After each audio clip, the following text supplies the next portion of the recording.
Ethan Lancaster sat in the corner office of his penthouse overlooking the Boston skyline. The city below bustled with life, lights flickering like stars against the cold October dusk. Ethan's world, however, felt far removed from this vibrant energy.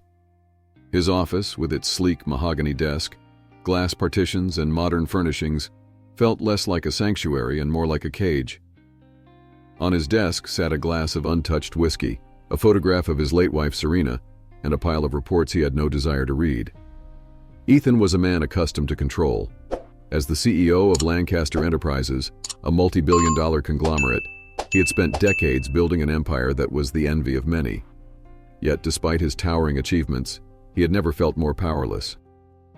His son Noah was battling a rare and chronic illness that seemed to strip away Ethan's every attempt at being the pillar of strength he had always prided himself on. The soft chime of his office door interrupted his brooding thoughts. Margaret, his assistant of over 15 years, entered. She was a woman of poise and precision, the kind of person who anticipated Ethan's needs before he even voiced them. Today, however, there was a subtle tension in her movements. She held a black folder tightly against her chest. "Mr. Lancaster," she began, her voice steady yet tinged with hesitation.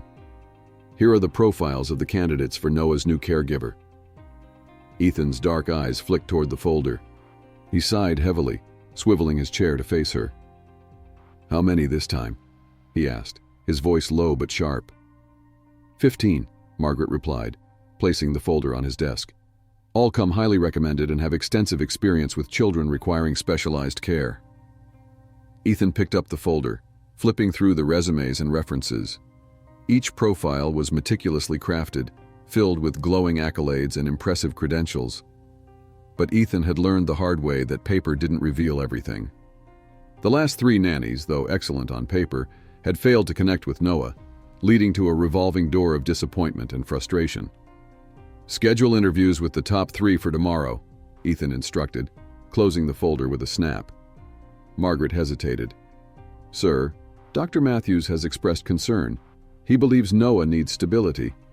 Changing caregivers every few months." "I pay Dr. Matthews to manage my son's health, not to offer unsolicited parenting advice," Ethan cut in coldly. His words hung in the air, a wall shutting down further discussion. Margaret nodded, her professional mask slipping back into place. Before leaving, she paused at the door. "Noah asked if you would have dinner with him tonight," she said softly, as though testing the waters of Ethan's resolve. A muscle in Ethan's jaw tightened. He glanced at his calendar, where a video conference with investors in Tokyo was scheduled for the evening. The memory of Noah's disappointed face the last time he had canceled flashed in his mind. "Cancel the meeting," he said abruptly. "Tell Noah I'll be there at 7. Margaret smiled faintly, a flicker of relief crossing her face. "Of course, Mr. Lancaster." When the door closed, Ethan leaned back in his chair and exhaled deeply. He reached into his desk drawer, pulling out a photograph of Serena. Her green eyes sparkled in the picture, a reflection of the joy and spontaneity she had brought into his life. He traced her face with his thumb, a mixture of longing and guilt welling up inside him. "I'm trying," he murmured to the photograph, though whether he was trying for Noah, for Serena, or for himself, he wasn't entirely sure. Later that evening, Ethan sat at the dinner table across from Noah. The boy, pale and fragile, was carefully eating the soup placed before him. Though physically weakened, Noah's green eyes were vibrant and inquisitive, a mirror of his late mother's. "Did you know, Dad, that starfish can regrow their arms?" Noah asked between bites. His voice was tinged with the wonder of a child who loved to learn about the world, despite his limitations. Ethan smiled faintly. "I didn't. Tell me more." Noah launched into an animated explanation, and for a brief moment the heaviness in Ethan's chest lifted. He couldn't remember the last time he had simply sat and listened to his son. Maybe tonight, he thought, was the first step toward mending their fractured bond. After putting Noah to bed, Ethan retreated to his private office. His nightly ritual began with turning on the monitors connected to the security cameras installed throughout the house. He told himself it was for Noah's safety, but deep down Ethan knew it was also his way of maintaining control in a life that had spun wildly out of it. The screens flickered to life, showing every room in the sprawling Lancaster mansion. All was quiet, as it should be. But as his eyes roamed over the scenes, a sense of unease crept in. Tomorrow he would meet the candidates for Noah's new caregiver, and one of them would enter this hermetically sealed world. Ethan could only hope that, for once, the person on paper matched the reality. As he reviewed the resumes one last time, one name caught his eye: Isabella Reyes. Something about her profile stood out, not just her qualifications, but the conviction in her personal statement. It spoke of resilience and empathy, qualities Ethan knew were rare. For the first time in months, a flicker of hope sparked within him. Maybe, just maybe, this time would be different. The following morning, Ethan Lancaster sat in the grand meeting room of his mansion, his posture rigid as he waited for the first candidate to arrive. The room was a study in understated luxury, with floor-to-ceiling windows that let in natural light, polished oak furniture, and a subtle scent of fresh flowers. It was a space meant to intimidate and impress, much like the man who owned it. Margaret entered, clipboard in hand, her professional demeanor firmly in place. "The first candidate is ready to meet you, Mr. Lancaster." Ethan nodded curtly. "Send them in." Over the next hour, Ethan interviewed two highly qualified candidates. They were articulate, professional, and clearly experienced, yet something felt off. They seemed overly rehearsed, their answers polished to perfection but devoid of genuine warmth. Ethan's frustration grew with each passing minute. "Who's next?" he asked Margaret, his tone clipped. Margaret glanced at her clipboard. "Isabella Reyes, sir." Ethan leaned back in his chair, his eyes narrowing slightly. Isabella's resume had stood out to him the night before, but he kept his expectations in check. Experience had taught him that even the most promising candidates could falter under scrutiny. The door opened, and Isabella Reyes stepped into the room. She was a petite woman in her early 30s, dressed in a simple navy blue blouse and black slacks. Her outfit was professional, yet unassuming, a stark contrast to the opulence of her surroundings. Her dark hair was pulled back into a neat bun, and her brown eyes held a quiet determination. "Mr. Lancaster," she said with a slight nod, her voice steady despite the obvious tension in the room. Ethan studied her carefully as she sat across from him. Her movements were calm, deliberate, and unhurried, a stark difference from the nervous energy of the previous candidates.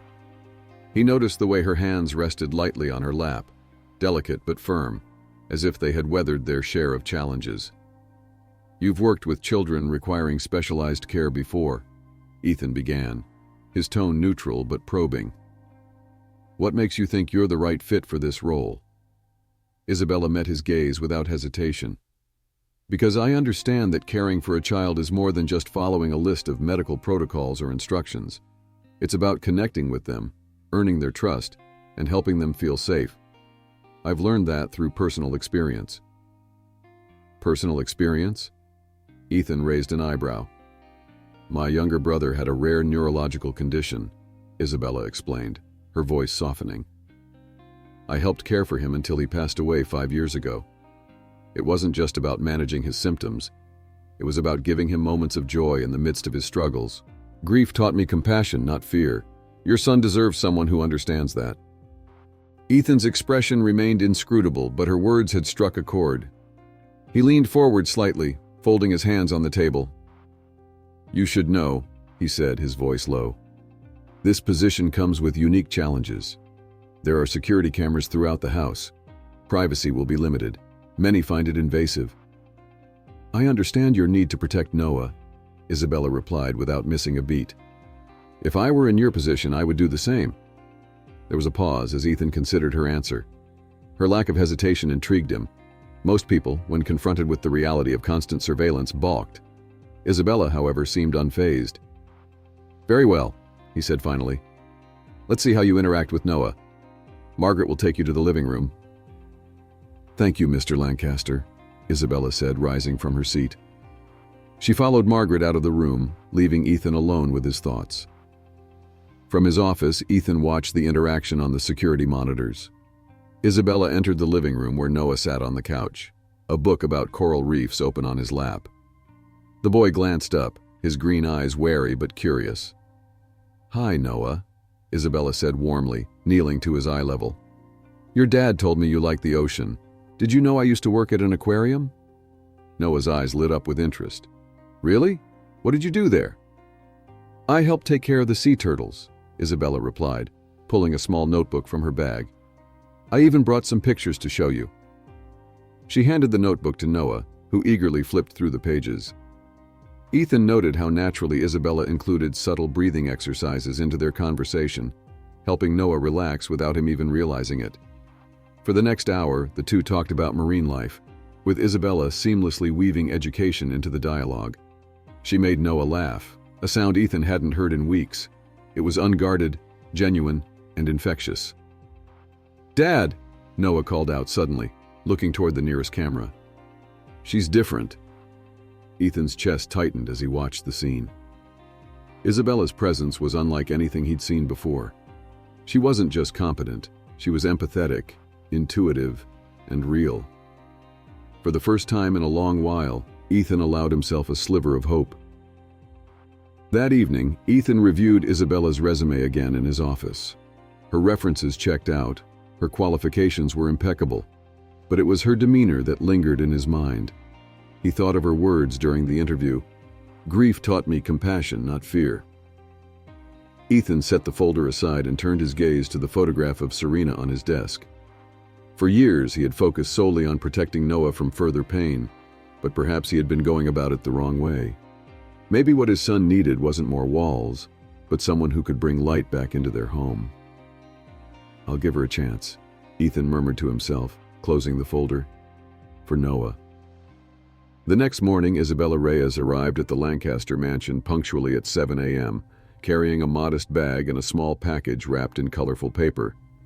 Margaret greeted her at the door, her professional demeanor softening slightly at Isabella's warm smile. "Good morning, Miss Reyes," Margaret said. "Mr. Lancaster's in his office.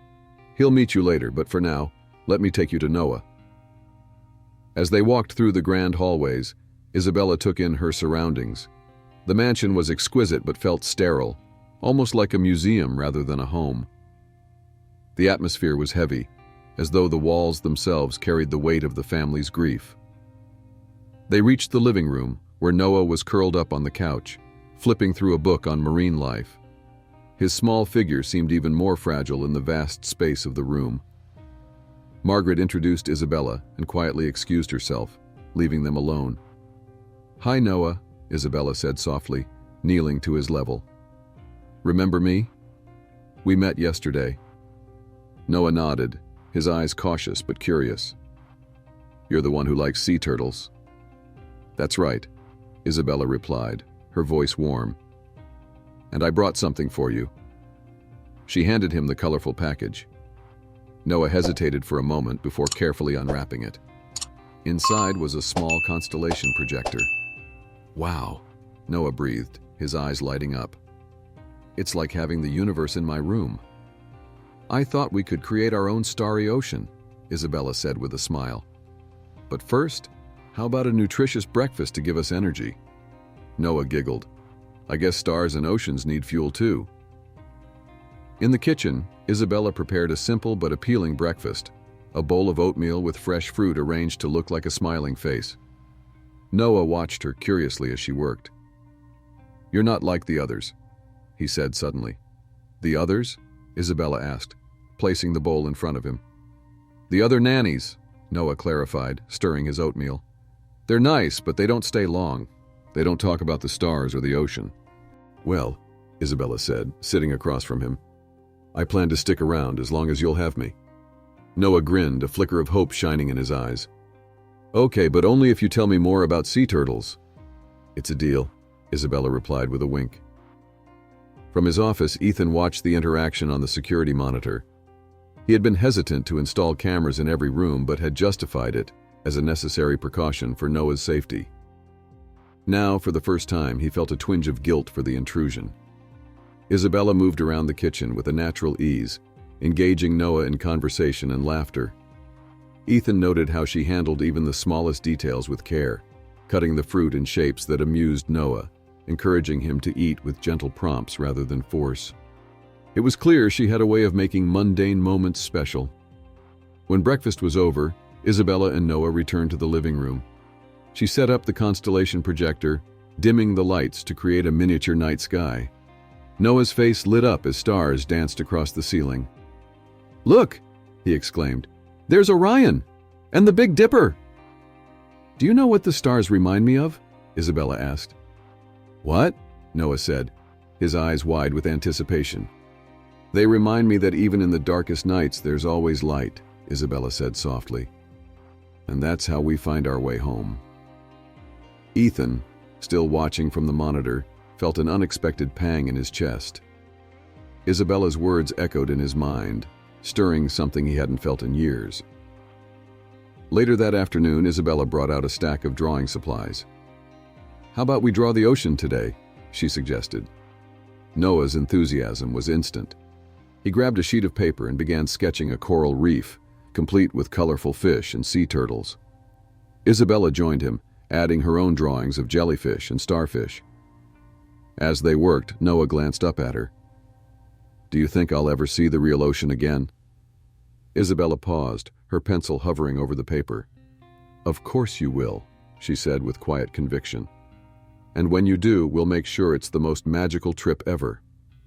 Noah smiled, but Ethan, watching from the doorway, felt the weight of the question.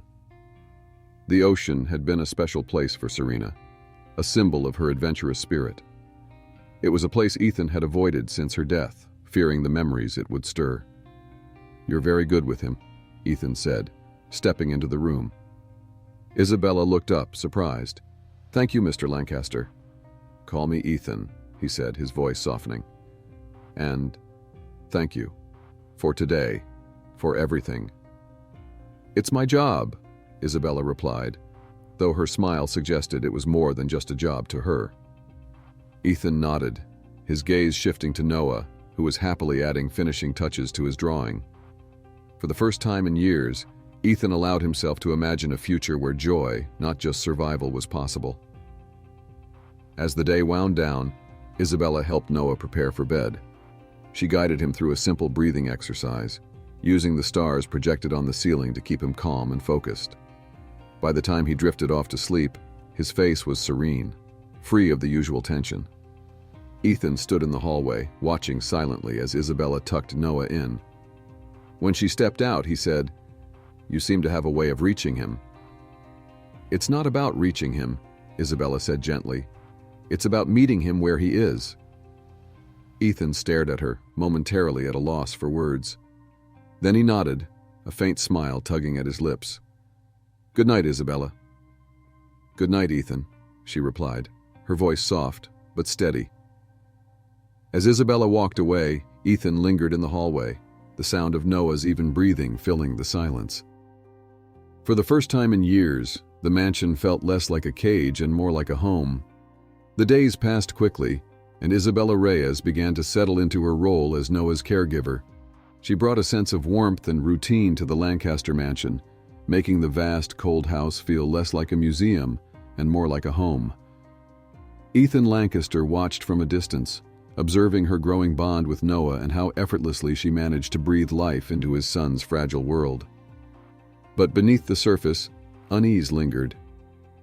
Isabella couldn't shake the feeling that the house held more than its fair share of secrets. One afternoon, while organizing Noah's books in his room, she noticed a framed photograph tucked away on a high shelf. It was of Serena Lancaster, her green eyes shining as she held a baby Noah in her arms. The image radiated joy, but there was an undercurrent of sadness that Isabella couldn't place. "Mom loved the ocean," Noah said from his bed, breaking the silence. He was coloring a picture of sea turtles, his voice wistful. "She used to say the waves sang songs only she could hear." Isabella turned to him, kneeling by his side. "Do you miss her?" Noah nodded solemnly. "All the time. Dad doesn't talk about her much, though. I think it makes him sad." Isabella's heart ached for the boy. She made a mental note to encourage Ethan to share more about Serena with Noah. It was clear that the boy longed for a connection to the mother he could barely remember. Later that evening, after Noah had fallen asleep, Isabella headed to the kitchen to prepare the chamomile tea he loved. As she opened a drawer to retrieve a spoon, a folder slipped out, spilling its contents onto the floor. She knelt to gather the papers, but a bold header on one of the documents caught her eye. Police report, Serena Lancaster, accident. Her breath hitched as her eyes scanned the report. The words suspicious circumstances and brake system failure leapt off the page. Isabella's hands trembled. She hadn't intended to intrude, but now she couldn't ignore the implications. Was Serena's death truly an accident, or was there something more sinister at play? "What are you doing?" Ethan's voice cut through the silence like a blade. Isabella turned sharply to see him standing in the doorway, his expression a mixture of fury and betrayal. His dark eyes bore into her, and for the first time she felt the full weight of his guarded nature. "I'm sorry," Isabella stammered, holding up the report. "It fell out of the drawer. I didn't mean to—" "Get out," Ethan said coldly, his voice devoid of emotion. "Please, Mr. Lancaster," Isabella pleaded. "I wasn't trying to pry, I said get out," he repeated, his tone like ice. "And don't ever touch my personal things again." Isabella's chest tightened, but she nodded, gathering the papers and placing them neatly on the counter before leaving the room. She could feel Ethan's gaze burning into her back as she walked away, her heart pounding in her chest. The tension between them was palpable the next morning. Ethan avoided Isabella entirely, choosing to communicate through Margaret. Noah, oblivious to the strain, chatted happily with Isabella about his latest drawing, a scene of the ocean at night, filled with stars and playful dolphins. By midday, Ethan found himself pacing in his office, torn between anger and guilt. He knew Isabella had stumbled upon the report by accident, but the memories it unearthed were wounds he had worked hard to keep buried. He couldn't afford distractions. His priority was protecting Noah, and that required maintaining control over every aspect of their lives. Yet, as he watched Isabella with Noah on the security monitors, a nagging thought crept into his mind. Was he mistaking control for care? Isabella's approach was so different from his own. She allowed Noah to explore, to express himself, to confront his emotions. Could it be that her way was better? That evening, as Isabella helped Noah with his bedtime routine, Ethan lingered in the hallway listening to their conversation. "Do you think the stars can hear us?" Noah asked as he lay under the soft glow of the constellation projector. "I think they can," Isabella replied. "And I think they answer us in their own way. We just have to be quiet enough to listen." Ethan's heart clenched. He hadn't been quiet. He had been too focused on drowning out the noise of his grief and guilt to hear what his son truly needed. After Noah fell asleep, Ethan knocked softly on Isabella's door. She opened it cautiously, her face guarded. "May I come in?" he asked, his voice lacking the icy edge it had carried the night before. She stepped aside, allowing him to enter. He stood awkwardly, hands in his pockets, struggling to find the right words. "I owe you an apology," Ethan began, his tone measured. "I overreacted. The report, it's a part of my life I'm not ready to confront." Isabella nodded, her expression softening. "I understand. I didn't mean to intrude, but Ethan, you're not the only one affected by what happened. Noah needs to know about his mother. He needs to know that she loved him." Ethan's jaw tightened, but he didn't argue. Instead, he looked down at the floor, his voice dropping to a near whisper.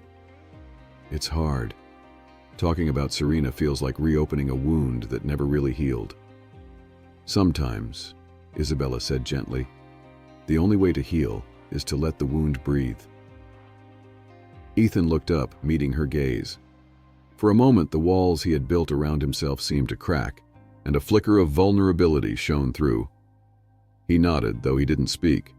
As he turned to leave, Isabella called after him. "Ethan!" He paused, glancing over his shoulder. "Thank you for trusting me," she said simply. Ethan gave her a faint smile before walking down the hall, the weight on his shoulders feeling just a little lighter. The following days brought a subtle but undeniable shift in the Lancaster household. Ethan Lancaster, once a man of rigid control and emotional distance, found himself drawn to the warmth Isabella Reyes brought to his son's life. He began to see things he had long ignored. Noah's quiet resilience, his hunger for connection, and the joy that simple moments could bring. One evening, as the first snow of winter began to fall over Boston, Ethan returned home earlier than usual. The house was quieter than expected, and as he walked toward the living room, he heard laughter, a sound that had become rare in the years since Serena's death. Peering through the slightly ajar door, he saw Isabella and Noah sprawled on the floor, surrounded by sheets of paper and colored pencils. They were working on a collaborative drawing, a sprawling underwater world filled with coral reefs, sea creatures, and swirling currents. No, the octopus needs a hat," Noah insisted, his giggles echoing through the room. "A hat?" Isabella asked, pretending to be shocked. "What kind of hat does an octopus wear?" "Pirate hat," Noah declared, doubling over with laughter. Ethan lingered at the doorway, the scene tugging at something deep inside him. Isabella's laughter was unforced and genuine, and Noah's joy was so pure it seemed to light up the room. For the first time in years, Ethan allowed himself to smile, not the polite, practiced smile he gave at board meetings, but a real one. After dinner, Ethan joined Isabella and Noah for the first time in a long while. They were sitting in the living room, the constellation projector casting soft stars across the ceiling. Noah was animatedly explaining the constellations he had learned about from Isabella. "Dad, do you know what Orion's belt is?" Noah asked, his green eyes sparkling. Ethan shook his head. "No, why don't you tell me?" Noah launched into an enthusiastic explanation, pointing at the stars above them. Ethan listened, but his focus kept drifting to Isabella. She sat quietly, letting Noah take the lead, her expression filled with quiet pride. "Isabella showed me how to find it," Noah added. "She says the stars are like maps in the sky." "They are," Ethan said softly, his gaze flicking toward Isabella. "And sometimes they lead us to places we didn't expect." Isabella looked at him, surprised by the weight of his words. For a moment their eyes met, and an unspoken understanding passed between them. That night, after putting Noah to bed, Ethan invited Isabella to join him in his office. She hesitated but followed him, curious about what he had to say. The office, usually a cold and imposing space, felt different tonight. The fire crackled in the hearth, casting a warm glow over the room. Ethan gestured for her to sit as he poured 2 cups of tea. "Chamomile," he said, handing her a cup. "Noah told me it's your favorite." Isabella smiled, taking the cup. "Thank you." Ethan sat across from her, his hands wrapped around his own cup. For a moment, he stared into the tea as if searching for the right words. Finally, he spoke. "You've done something I didn't think was possible," he said quietly. "You've brought Noah back to life in a way I couldn't." Isabella's cheeks flushed, but she remained composed. "Noah is a remarkable boy. He just needed someone to remind him how to laugh." "And me?" Ethan asked, his voice almost a whisper. "What did I need?" Isabella hesitated, her heart pounding. "Maybe the same thing." Ethan looked up at her, his dark eyes searching hers. "I've been so focused on protecting Noah, on keeping him safe, that I forgot what it means to let him live. You've shown me that." Isabella's breath caught. She wasn't sure what to say, so she simply nodded. The next morning, Isabella and Noah were working on a science project in the library when Ethan walked in. He carried a small stack of photo albums, their leather covers worn with age. "Noah," Ethan said, his voice steady but softer than usual. "I thought it might be time to share some stories about your mother." Noah's eyes widened. "Really?" Ethan nodded, setting the albums on the table. "She loved the ocean just like you, and she was the one who taught me to appreciate it." As Ethan flipped through the albums, he began to recount memories of Serena, her love for dancing in the rain, her knack for finding beauty in unexpected places, and her infectious laughter. Noah listened intently, his small hands clutching one of the photographs Ethan had handed him. Isabella watched from the corner, her heart swelling at the sight of father and son reconnecting. She knew how difficult this moment was for Ethan, and she admired his courage. That evening, as snow continued to fall outside, Ethan found Isabella in the kitchen preparing Noah's evening tea. He leaned against the doorway, watching her in silence for a moment before speaking. "Isabella?" She turned, startled by the gentleness in his tone. "Yes? Thank you," he said simply. "For everything. For Noah. For me." Isabella smiled, her heart warming at his words. "You don't have to thank me, Ethan. This is what I'm here for." "Maybe," Ethan said, stepping closer. "But it's more than that.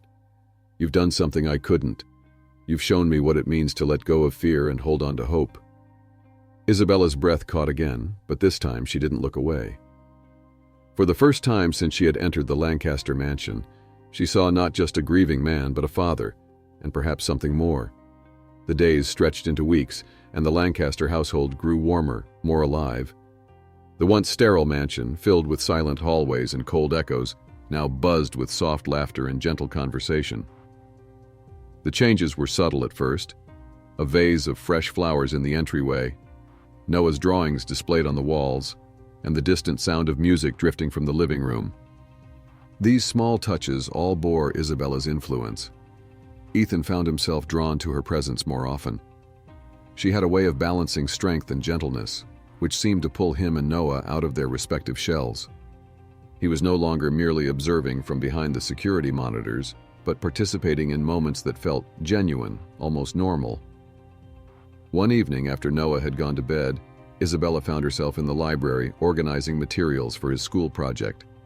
She was bent over a stack of books when she sensed someone enter the room. Turning around, she saw Ethan standing in the doorway, his tie loosened, his hands in his pockets. "Am I interrupting?" he asked. "Not at all," Isabella replied, straightening up. "Just putting some of these away." Ethan stepped inside, his gaze scanning the shelves as though searching for something he couldn't quite name. "You've made this house feel different." "Different good or different bad?" Isabella asked with a teasing smile. Ethan chuckled softly, a rare sound that caught her off guard. "Definitely good." There was a moment of silence as their eyes met. Ethan hesitated, then stepped closer. "Noah's happier than I've seen him in years, and that's because of you." Isabella blushed but remained composed. "He's a wonderful boy. He just needed someone to remind him how special he is." Ethan nodded, his expression softening. "You've reminded me of a few things too." Their conversations grew more personal as the days went on. Ethan began to open up about Serena, how they had met in college, how she had been the adventurous spirit to his calculated planner. He told Isabella about the day Serena had danced in the rain, pulling him into the downpour despite his protests. It was one of the happiest memories of his life, a memory that had once brought him pain but now seemed to carry a glimmer of joy. "She always said I needed to stop building walls and start living," Ethan admitted one night as they sat by the fire. "I didn't understand what she meant until recently." Isabella smiled, her gaze steady. "Walls protect us, but they also keep us from experiencing what's outside. Sometimes the risk is worth it." Ethan looked at her, something unspoken passing between them. "You've taught me that." Their bond didn't go unnoticed by Noah, who had a knack for asking the most surprising questions. One evening, as Isabella was tucking him into bed, he turned to her with a mischievous grin. "Do you like my dad?" Noah asked, his green eyes sparkling. Isabella froze, unsure how to answer. "Of course I do. He's a good man." "No, I mean, do you like him?" Noah pressed, giggling. "Like how Mom liked him." Isabella felt her cheeks burn. "Noah, your dad and we're friends. I'm here to take care of you." "But you make him smile," Noah said matter-of-factly. "He hasn't smiled like that since Mom. I think he likes you too." Isabella opened her mouth to respond but found herself at a loss for words. Instead, she kissed Noah on the forehead and whispered, "Good night, Noah." As she left the room, she found Ethan waiting in the hallway. He had clearly overheard the conversation, but his expression was unreadable. "Kids," Isabella said with an awkward laugh, brushing past him. "They're perceptive," Ethan replied, his tone quiet. She paused, turning back to face him. "Noah just wants you to be happy." Ethan nodded, a faint smile tugging at his lips. "Maybe it's time I started listening to him." The first snowfall of the season brought with it a sense of renewal. Noah insisted on building a snowman in the garden, and Isabella joined him, donning a thick scarf and gloves. To her surprise, Ethan came out as well, shedding his usual formal attire for a simple sweater and coat. Together, the three of them built a lopsided but endearing snowman, complete with a carrot nose and a crooked stick for an arm. When they finished, Noah stood back, admiring their work. "We should name him!" "How about Walter?" Isabella suggested, earning a giggle from Noah. "No, it has to be something cool," Noah said thoughtfully. "Like Captain Frost." "Captain Frost it is," Ethan said, placing an old scarf around the snowman's neck. "And he'll guard the garden." Noah laughed, the sound bright and carefree. Isabella looked at Ethan, who was watching his son with an expression of pure contentment. For the first time since she had arrived, the mansion didn't feel like a house of grief. It felt like a home. That evening, after Noah had gone to bed, Ethan found Isabella on the balcony, gazing out at the snow-covered grounds. She looked peaceful, her face lit by the soft glow of the garden lights. "You're not cold?" he asked, stepping outside. "I like the cold," Isabella replied with a small smile. "It makes everything feel fresh." Ethan stood beside her, his hands resting on the balcony railing. "You've changed everything, you know." Isabella glanced at him, her brow furrowing slightly. "I didn't do anything special." "You did," Ethan said, his voice firm. "You gave Noah back his laughter. You brought light into this house, and you reminded me what it feels like to hope." Isabella's breath caught, but she held his gaze. "Hope is fragile, Ethan. It needs care." "So does trust," he replied.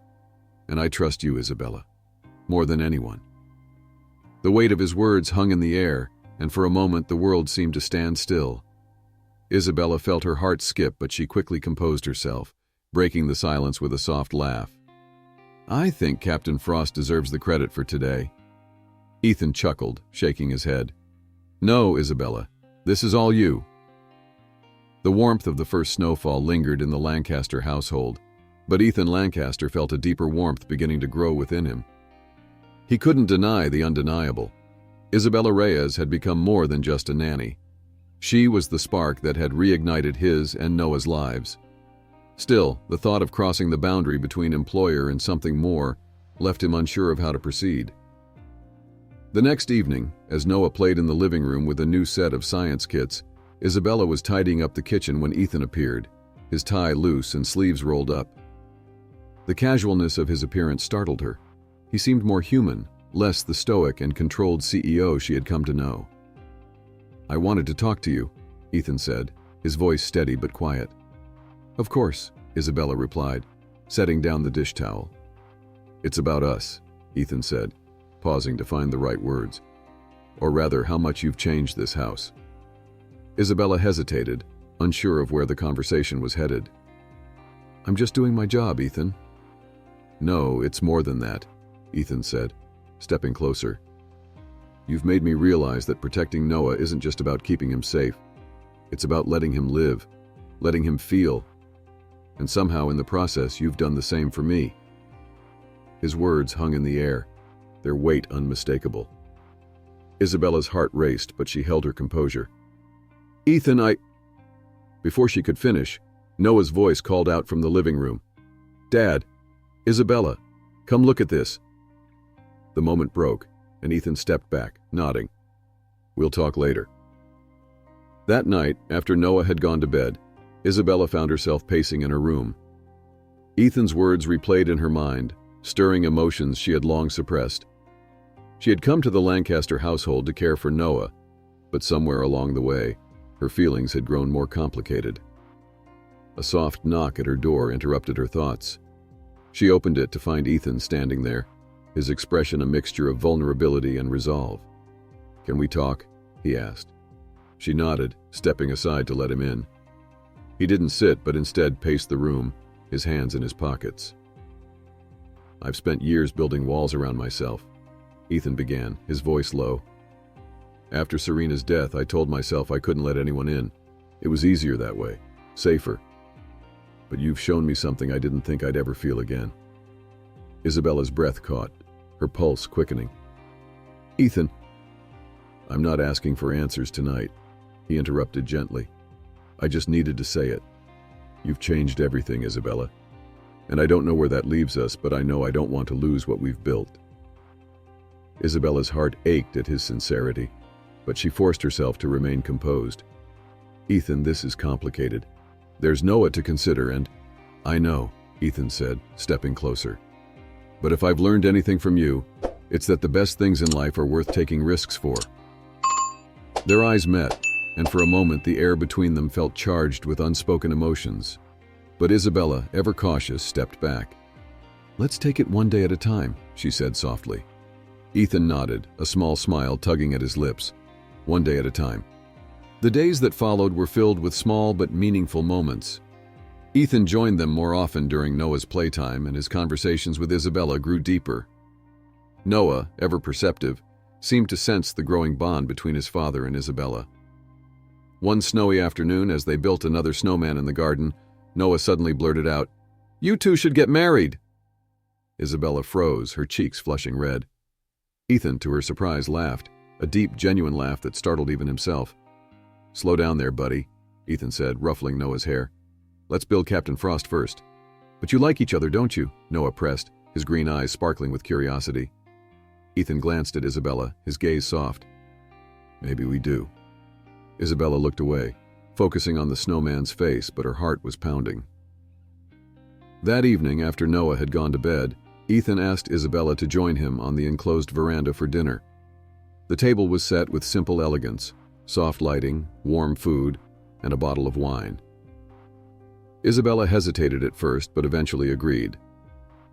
"I thought we could talk," Ethan said as they sat across from each other. "About?" Isabella asked, though she had a feeling she already knew. "Everything," Ethan replied. "About us. About what the future could look like." Isabella took a deep breath. "Ethan, I care about you. About Noah. But I've spent so much of my life building my own walls, trying not to let anyone in. Losing my brother it broke me." Ethan reached across the table, gently taking her hand. "We've both been broken. But maybe that's why we understand each other." She looked at him, tears brimming in her eyes. "I don't want to complicate things for Noah." "You're not complicating anything," Ethan said firmly. "You've given him back his laughter, his joy, and you've given me hope. Don't you think he deserves to see what love looks like again?" Isabella's resolve began to waver, and for the first time she allowed herself to imagine a future where she wasn't just Noah's nanny, but a part of the Lancaster family. "One day at a time," she whispered. Ethan smiled, his grip on her hand tightening slightly. One day at a time. The days turned into weeks, and the bond between Ethan, Isabella, and Noah grew stronger. The Lancaster mansion, once steeped in silence and sorrow, became a place filled with laughter, warmth, and hope. For the first time in years, Ethan allowed himself to consider a future not defined by grief, but by possibilities. It was a crisp winter evening when Ethan found Isabella in the library, helping Noah with his school project.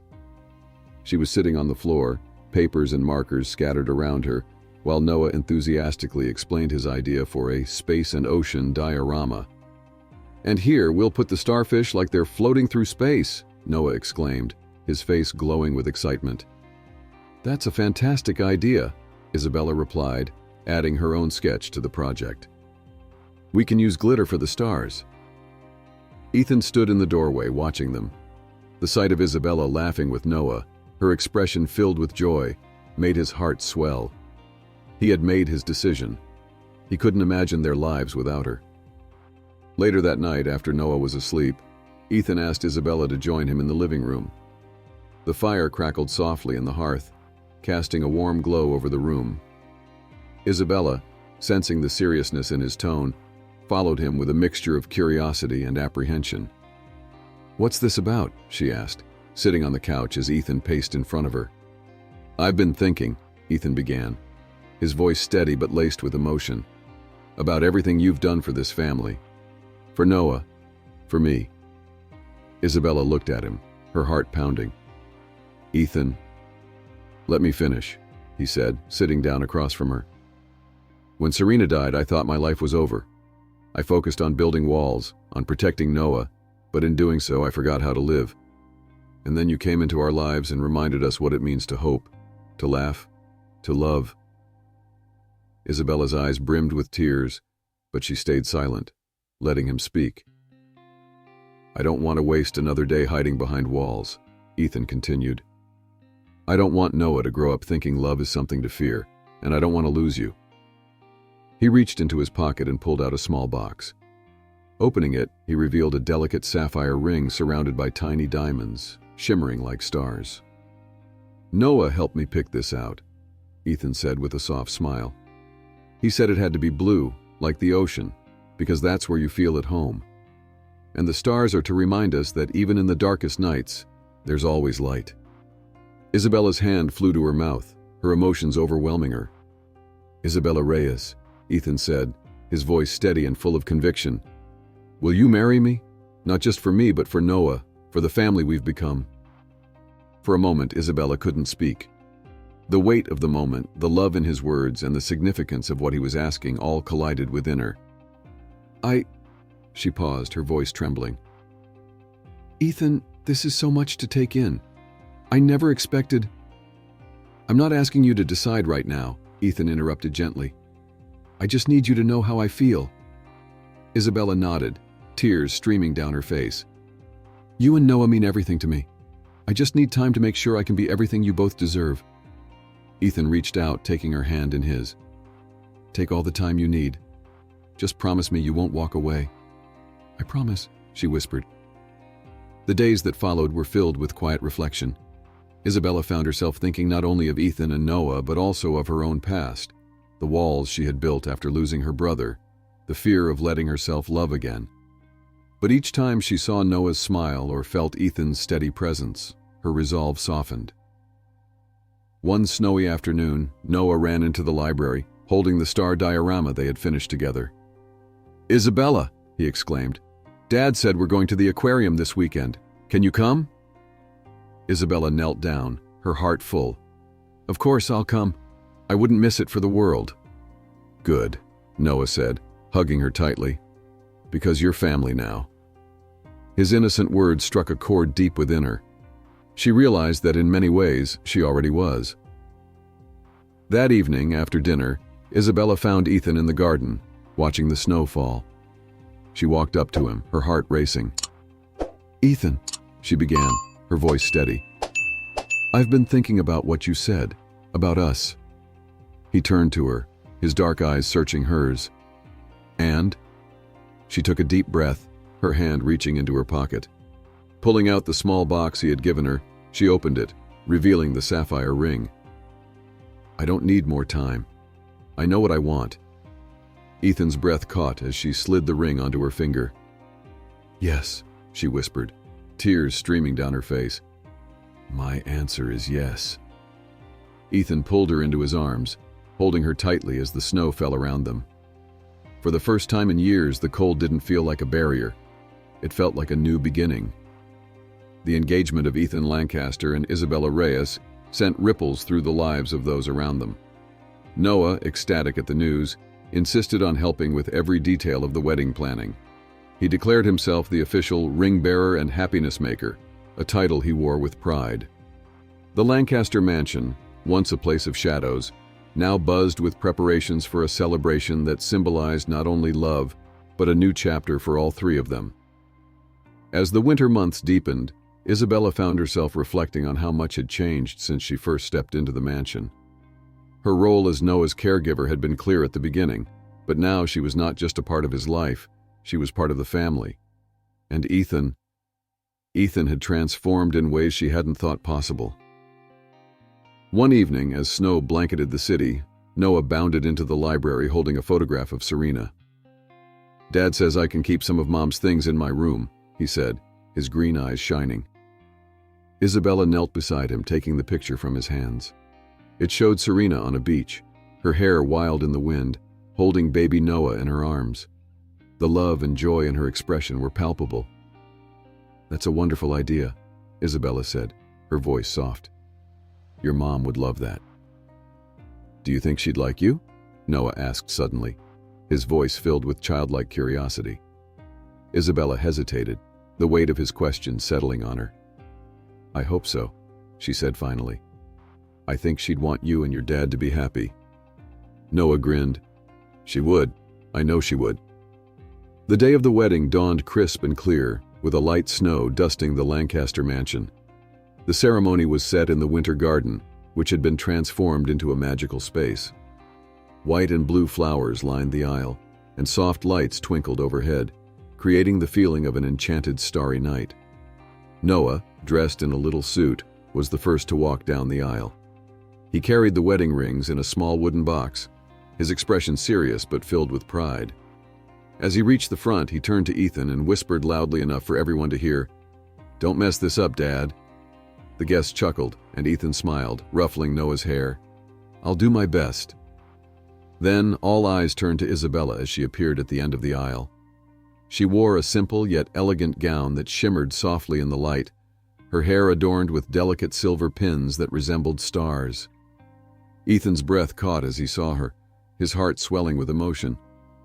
As Isabella walked toward him, their eyes locked, and the world seemed to fall away. By the time she reached him, Ethan's hands trembled as he took hers. The ceremony was simple but deeply heartfelt. When it was time for the vows, Ethan spoke with a voice that was steady but thick with emotion. "Isabella, you walked into our lives when we were lost in darkness. You gave Noah his laughter back, and you gave me something I never thought I'd have again, hope. I promise to love you, to honor you, and to build a future together where joy is the foundation." Isabella's eyes glistened with tears as she replied, "Ethan, you and Noah have shown me that love is worth taking risks for. You've reminded me what it means to be a part of something bigger than myself. I promise to stand by you, to cherish you, and to always protect the light we've created together." Noah beamed as the rings were exchanged, and when Ethan and Isabella kissed, he clapped loudly, prompting a wave of laughter and applause from the guests. The reception was held in the main garden, now enclosed and heated for the occasion. A light drizzle began to fall, but instead of retreating indoors, Ethan and Isabella embraced it. Hand in hand, they stepped into the rain, laughing as they danced beneath the soft glow of the garden lights. Noah joined them, his laughter echoing through the night. "Mom would love this," he shouted, spinning in circles with his arms stretched wide. Isabella glanced at Ethan, her heart full. "He's right. This is perfect." Ethan smiled, pulling her closer. "It's because of you." As the music played and the rain fell, the Lancaster family celebrated not just a wedding, but a rebirth. The mansion, once a place of shadows, now stood as a beacon of love, joy, and hope. Later that night, as the guests departed and the house grew quiet, Ethan and Isabella stood on the balcony, gazing out at the snow-covered garden. Noah had fallen asleep, clutching the photograph of Serena, his peaceful expression a reminder of how far they had come. "Do you think this is what Serena would have wanted?" Ethan asked, his voice soft. "I think she'd be proud," Isabella replied, her gaze steady. "Not just of you and Noah, but of how you've chosen to live again." Ethan nodded, pulling her into his arms. "I couldn't have done it without you." Isabella leaned into him, her heart full. "We did it together."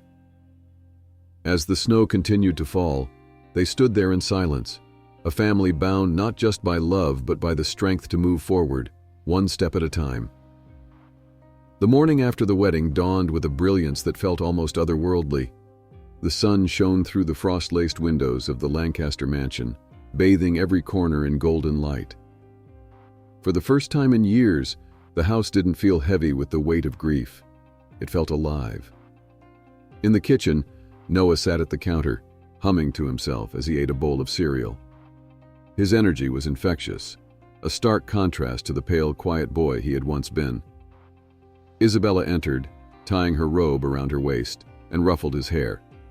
"Good morning, sleepyhead," she teased. Noah grinned up at her.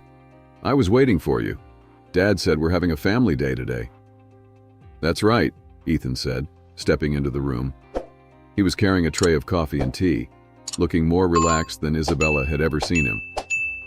"We're going to the aquarium, and after that, we'll see where the day takes us." Noah's face lit up. "The aquarium! Can we see the sea turtles?" Of course, Ethan replied, pulling Isabella close and pressing a kiss to her forehead. And maybe we can even visit the gift shop. I have a feeling someone might need a new stuffed animal for their collection.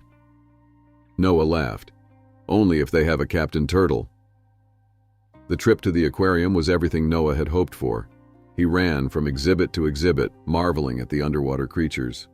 Ethan and Isabella trailed behind, their hands intertwined, sharing smiles as they watched Noah's enthusiasm. "Look!" Noah shouted, pointing at a massive tank filled with sea turtles and stingrays. "It's like our diorama, but real." "You're right," Isabella said, kneeling beside him. "Do you want to take a picture?" "Yes," Noah exclaimed, grabbing her hand and pulling her toward the glass. Ethan snapped a photo of the two of them, their faces lit with awe as they gazed at the turtles. When the visit was over, Noah fell asleep in the car on the way home, clutching a small stuffed sea turtle he had named Captain Splash. Ethan glanced in the rearview mirror, his expression soft as he watched his son.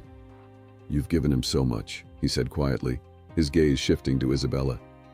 "More than I ever could have alone." Isabella reached over, squeezing his hand. "We've done it together, Ethan.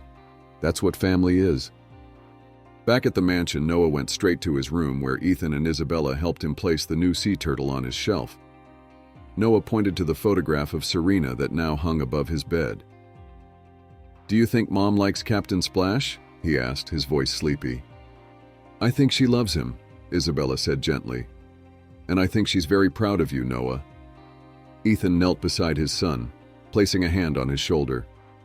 "Your mom would be so proud of the boy you've become. She'd be proud of us all." Noah smiled, his eyelids growing heavy. "Good night, Dad." "Good night, Isabella." "Good night, buddy," Ethan said, tucking him in.